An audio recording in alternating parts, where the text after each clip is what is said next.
안녕하세요, 회원 여러분. 반갑습니다. 일요일 오후 잘 보내고 계시는지요?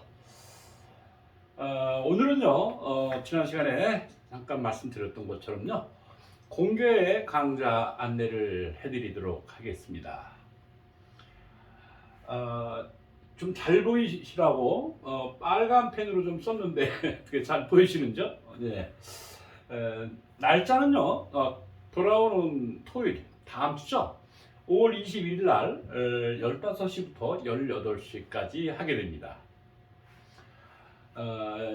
조금 그 시간이 있으신 분들은요, 강의가 끝난 후에도 이렇게 개인적인 그 상담도 해드릴 거니까 좀 시간을 여유 있게 가지고 오시면 더 좋겠습니다. 장소는요, 서울 마포구 마포대로 12 한신빌딩 11층 1113호입니다. 내비게이션 이렇게 치면 바로 뜰 겁니다. 그리고 대중교통을 이용하실 분들은요, 지하철로 오시는 게 편할 겁니다. 5호선 마포역에서 하차하시면 되고요. 4번 출구로 나오셔가지고 한 약 100m 정도 직진을 하시면은요, 저기 불교 방송국이 나오는데요. 바로 그 옆 건물입니다. 옆 건물에 보면 한신이라고 건물명이 붙어 있습니다.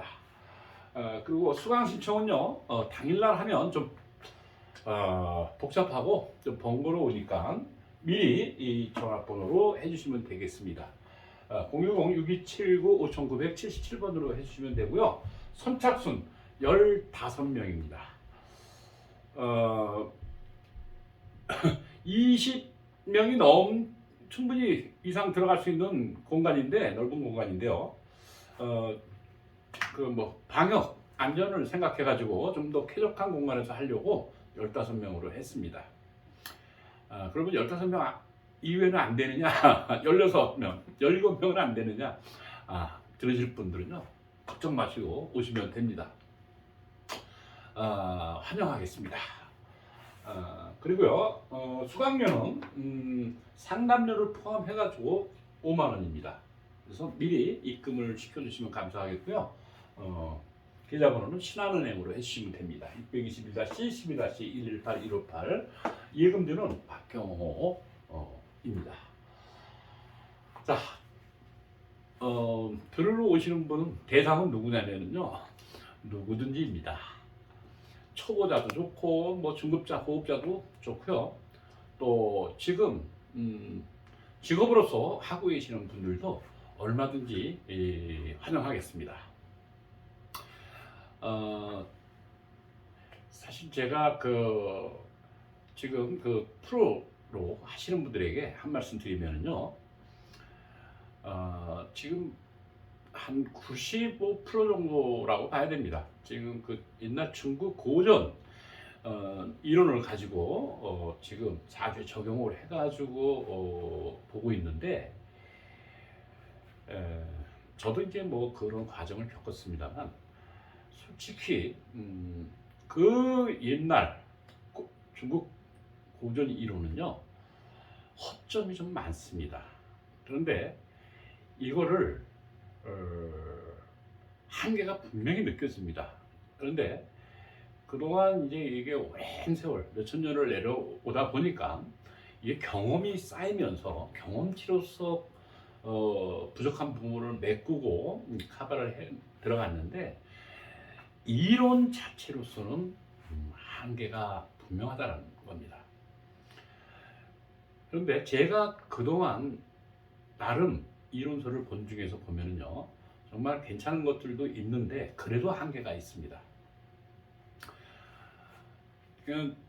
이 대표적인 게 그 중국의 이론은요, 우리가 흔히 얘기하는 재관인설론입니다. 그래서 신강, 신약, 격국, 용신, 그리고 생극 논리 이렇게 들어가죠.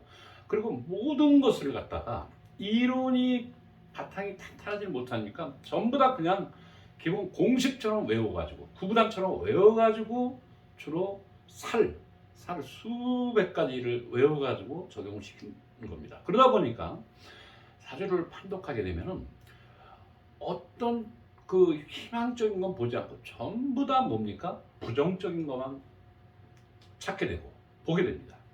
그러니까 어떤 사람이 물에 빠진 사람 지푸라기라도 하나 잡고 싶은 심정에 있는 사람한테 희망을 줄 수 있는 메시지가 없다라는 얘기입니다. 그게 한계입니다. 한계. 그러나 제가 지금 말씀드리고 싶은 이 사계도를 우주 변화의 사계도를 이해하게 되면요, 아마 새로운 시야가 열리고 지평이 열릴 겁니다. 아주 장담합니다. 저도요, 사실 그 어떤 부분에서 이 현재의 그 중국 고전 이론이 한계고 미진하다는 부분을 누구보다 제가 잘 압니다.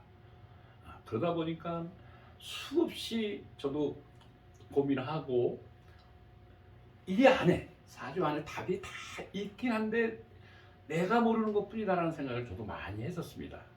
그러다가 이 사계도를 접하고 이해를 하면서 아하, 인간이 결국 자연의 일부라는 것을 증명하게 된 겁니다.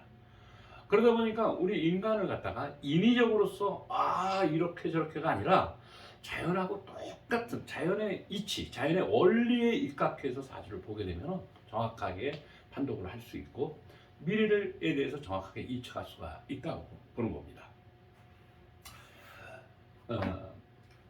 제가 지금까지 본 나름 이론서 중에서는요, 그래도 가장 이 명리역학의 이론에 그래도 좀 큰 보탬이 됐던 책이 한 권 있는데 그 책은 바로 우주 변화의 원리라는 책입니다.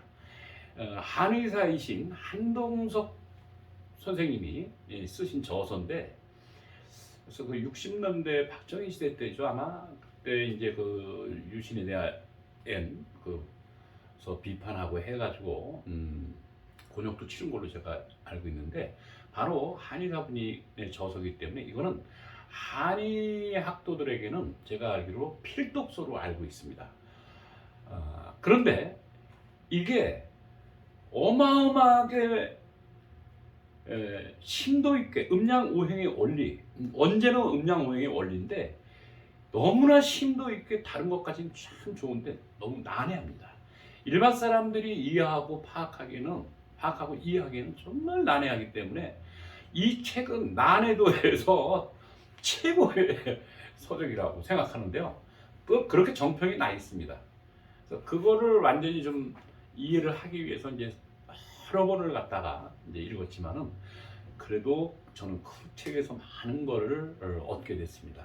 그런데 이 사계도라는 이 이론이 정립된 것을 제가 접하면서 바로 그 한동선 선생의 그 우주 변화의 원리라는 그 난해함을 갖다가 정말 10간 12지지를 명쾌하게 우주 변화의 원리에 입각해서 명쾌하고 간결하게 정립한 이론이라고 할 수 있습니다. 저는 장담합니다.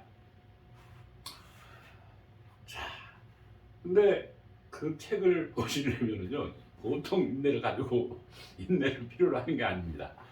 그런데 바로 소위 얘기하는 요즘 얘기하는 숨고 있죠, 숨은 고수들에 의해서 이 이론이 등장하게 되고 정립하게 된 겁니다. 이론을 정립하게 된 겁니다. 자, 바로 이 사주의 핵심 10간 12지지는요, 임계에서 시작을 하게 됩니다. 우주의 시발점은 뭡니까? 요만한 점에서 시작했다고 하죠. 그게 바로 임수입니다. 이 압축된 이 에너지가 빅뱅 폭발을 하면서 계수가 돼서 이 우주의 암흑 에너지가 된 거 아닙니까? 이 암흑 에너지가 지금까지도 눈에는 보이지 않지만 꽉 차 있고 지금까지도 우주가 확대돼 나가고 있다고 하지 않습니까? 바로 이 계수의 에너지에 의해서입니다. 그러니까 모든 물질은 다 이 안에 계수에 들어가 있다고 생각하면 됩니다. 이게 이제 시간이 이제 지나면서 은하계가 형성이 되고 그 다음에 태양계의 지구도 생겨나게 됩니다. 바로 그 암흑 에너지 계수에서 병화, 병화에서 중력 에너지 정화가 되면서 바로 우리 지구도 생겨났다고 이렇게 보시면 정확하고, 이 사주에서 임수로 태어난 사람, 계수로 태어난 사람, 병정으로 태어난 사람들은 바로 각기 그 고유의 에너지를 가지고 있는 겁니다. 그 에너지, 우리가 흔히 기라고 표현하는 에너지를 가지고 있는데요. 자, 이 자체로는 물질이 안 됩니다. 그러니까 이거는 재물로서는 가치는 없는 건데, 바로 이 우주의 이 사에너지가, 즉 임수, 계수, 병화, 정화의 수화의 변화에 의해서, 에너지의 작용에 의해서 물질이 만들어지는 겁니다. 그래서 수가 화로, 그 다음에 어떻게 되느냐면 이 차가운 거에서 따뜻한 걸로, 다시 물로, 불로 이렇게 되면서 에너지가 형성이 되는데, 여기서 첫 번째 에너지가, 물질이 생겨난 게 바로 어떤 에너지냐면 바로 갑이라는 에너지죠. 이 갑과 을의 이 생명의 기운, 이 생명체, 바로 물질의 시온, 요게 생겨나면서 본격적인 물질을 만들어내기 시작합니다. 바로 을목이, 갑목이 뿌리가, 늘 말씀드리지만 뿌리가 돼주고, 을목이 싹이 나고 꽃이 피고, 봄에 싹이 나고, 여름에 어떻게 됩니까? 여름으로 넘어오면서 여기서 물질이라는 경금이 생겨나게 됩니다. 그래서 우리 을경합금이라고 하지 않습니까? 목이 어떻게 경금이라는 오행을 만나서 금이 되느냐? 바로 뭐냐? 그게 싹이, 꽃이 열매로 변해서 금이라고 표현했던 겁니다. 자, 그러니까 이 경금이 나무에 매달려 있을 때, 줄기에 매달려 있을 때는 어떻게 됩니까? 경금이 돼서 물질이, 그러니까 과일이, 열매가 커졌죠? 여름에. 그러나 자연의 이치에서 보면은 거기에 늘 매달려 있는 게 아니죠. 또 가을이 되면 이 경금은 나무에서 떨어지면서 뭘로 변하죠? 바로 신금으로 떨어져서 육질은 거름이 되고, 씨앗, 바로 완성품, 보석이라고 그랬죠. 자, 이거는 과일, 요거는 씨앗이 되면서 경금에서 보석으로, 무쇠에서 보석으로 변했다라고 이렇게 표현을 하게 된 겁니다. 그러니까 이 신금, 경금은 어떻게 됩니까? 물질 중 물질이겠죠. 물질 중 물질입니다.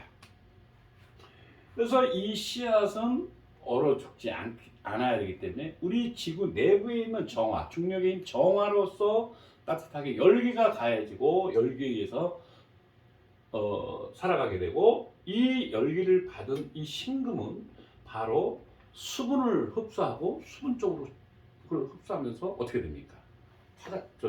생명체를 유지하겠죠. 근원을 유지하겠죠. 그래가지고 바로 신금은 임수, 풀어지면서, 물에 풀어지면서 간목으로 변한다는 얘기죠. 자, 씨앗에서 뭘로 변했습니까? 목으로 변한 거죠. 그러니까 결국 신금, 음금이라는 이 신금은 뭘로 변했다고요? 금이 목으로 변한 겁니다. 바로 신금이 간목으로 변한 게 아니라 바로 거기에서는 정화와 임수의 도움이 있었기 때문에 형태가 간목으로 바뀐 거죠. 자, 그 다음에 봄이 돼서 을이라는 싹이 나오고, 자, 또 줄기가 자라고 가지가 나오고, 거기서 뭐가 됐습니까? 바로 꽃이 피어난 겁니다. 그 꽃이 지고 다시 경금이 된 거죠. 그러니까 을경합금이 된 거죠. 자, 이래서 목이 금으로 바뀐 거고, 금이 다시 목으로 바뀌게 되는 겁니다. 어떻게? 이 이론이 어디 중국 고전 이론에 나오질 않습니다. 우주변화의 원리, 아까 말씀드린 한동섭 선생의 그 고전에도 그런 건 없습니다. 그 한동섭 선생님도 대단한 수행이나 어떤 영감에 의해서, 수행을 통해서 또 영감을 받고 해가지고 그러한 훌륭한 저서를 발간을 했지만 명쾌한 논리로서 딱 이 사주 명리학에 기가 막히게 맞아 떨어지게끔 한 것은 아니었습니다. 우리가 음양오행을 이해를 할 수 있었던 겁니다.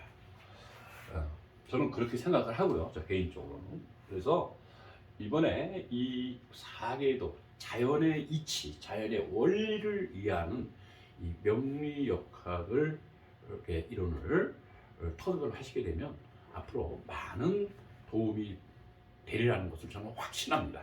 아마 다시 말씀드립니다만 시야가 넓어지고 지평이 탁 트일 겁니다. 장족의 발전이 있을 겁니다. 자, 그렇게 기대를 하고요. 자, 오늘은요 여기서 마치도록 하고요. 이 또 제 강의, 유튜브 강의는요 곧 또 올리도록 하겠습니다. 여러분의 많은 성원과 격려 부탁드리고요. 다음 주 토요일 날 5월 21일 날 뵙도록 하겠습니다. 회원님 여러분 고맙습니다.